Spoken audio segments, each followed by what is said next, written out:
العلماء، علماء و عوام میں حائل خلیج دور کرنے کی ایک منفرد کاوش۔ لجنۃ العلماء للافتاء، بسم اللہ الرحمن الرحیم، فتویٰ نمبر 46، 12 اپریل 2021۔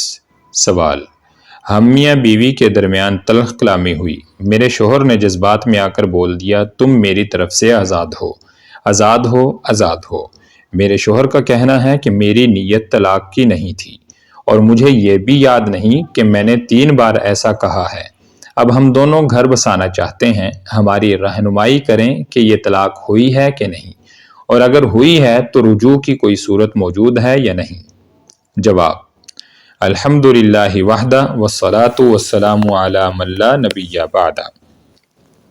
طلاق کی 2 قسمیں ہیں، صریح اور کنایہ۔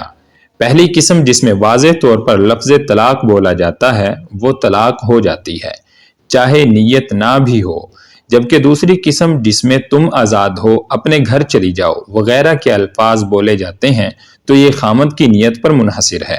اگر وہ واقعتاً طلاق کی نیت سے اس قسم کے الفاظ بولے تو یہ طلاق ہو جاتی ہے، جیسا کہ نبی کریم صلی اللہ علیہ وسلم نے جونیہ عورت کو کہا تھا، الحقی باہلکی، اپنے گھر والوں کے پاس چلی جاؤ۔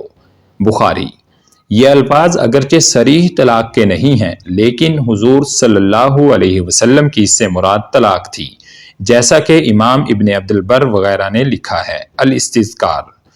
جبکہ حضرت کعب بن مالک رضی اللہ عنہ نے بھی یہی الفاظ اپنی بیوی کے لیے بولے تھے، البتہ ان کی مراد طلاق نہ تھی، لہٰذا ان کی طلاق واقع نہ ہوئی تھی۔ بخاری۔ گویا اس میں طلاق کے وقوع اور عدم وقوع کا فیصلہ نیت کے مطابق کیا جائے گا۔ ہم نے براہ راست خامند کی وائس سماعت کی ہے، جس میں اس نے بیان دیا ہے کہ اس کا طلاق کا کوئی ارادہ نہ تھا، لہٰذا یہ طلاق واقع ہی نہیں ہوئی۔ دونوں میاں بیوی اکٹھے رہ سکتے ہیں، کسی رجوع یا نکاح وغیرہ کی ضرورت نہیں ہے۔ واللہ اعلم بالصواب۔